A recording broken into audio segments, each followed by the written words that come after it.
part of the Scream series and is one of the sequels to Scream. This is confusing already. So Scream 5, as I'm gonna call it, is the 5th installment in the Scream series. This one sees the legacy characters coming back as a new Ghostface killer has popped up in Woodsboro to unravel secrets of the past and leave a new legacy of Ghostface killings behind. I'm not a huge fan of Scream. I just got into these movies about a couple years ago, but I don't think there's a single bad Scream movie in the franchise, at least up until this point. And for what I can say about Scream 5 is that it's, without a doubt, out of all the franchises that have made a 5th movie within the recent years, this is one of the better 5th movies. You know when you usually get to a 5th movie, everybody's like, oh god, that's where it starts to go down. I mean, I think there's a lot of 5th movies where it's just the first 4 are pretty good, and then the 5th one just completely crashes and burns. I didn't really have that feeling with Scream 5. I did. There were a few trip-ups that this movie had, where I said, that could have been done a lot better. So let's just get those out of the way. First of all, the new characters, I liked a lot of the new characters, but there's some backstory elements that the film's asking you to reach a lot, like reach way over there.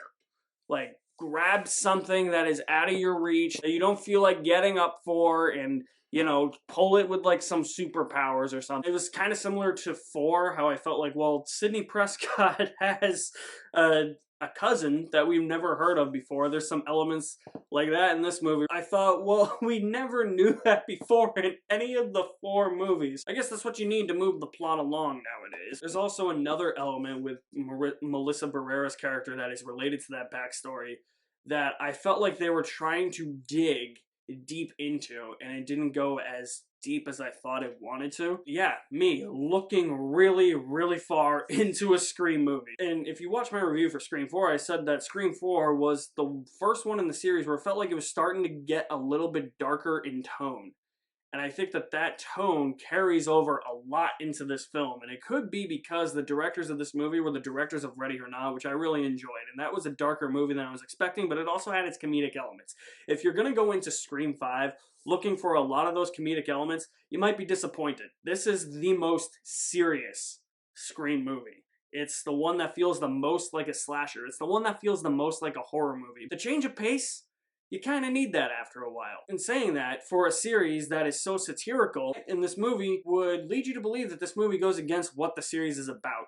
It doesn't. It just takes it in a more serious direction, and fans are probably going to hate that. And while we're speaking about fans hating stuff, the commentary on toxic fandom in this movie was awesome. I loved it. They mentioned somebody, or I'm like, that's the perfect example. So yeah, Star Wars fans, all you toxic Star Wars fans out there, you watch Scream 5, you know what we're talking about when we call you out. I think the integration of the legacy characters was actually very well done.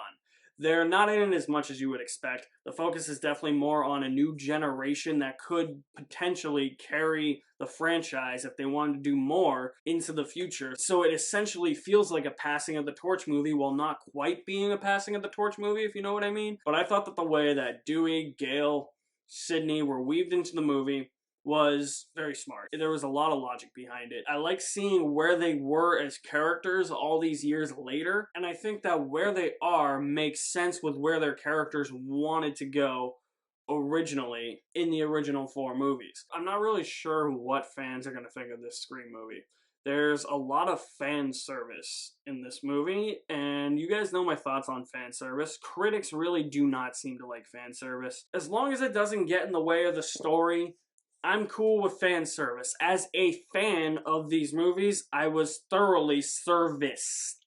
There's an element at the end of the film where, yeah, it's just thrown in there for fan service, and it does impact the story in a slight way, but here it wasn't necessarily a bad thing. Usually I'll look at that and be like, that is so on the nose, I'm not a huge fan of that, but it didn't bother me. I think with what this movie was trying to do, it made all the sense in the world, and this movie kept you guessing as to who the killer or killers, I'm not going to say if there's 1 or 2, what their motivation was, and who the identities were. I kept going through the lineup of everybody. I said, it's got to be this guy, it's got to be this guy, and then it got to a point in the movie where I was like, maybe it's actually a couple of the legacy characters, who knows, although that would probably ruin their already great reputation that they have with fans. Scream 5, is it perfect? No.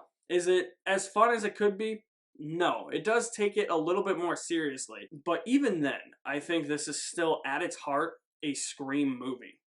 And Wes Craven would be proud. I will say you will enjoy Scream 5, or at least I enjoyed Scream 5, with a full bucket of popcorn.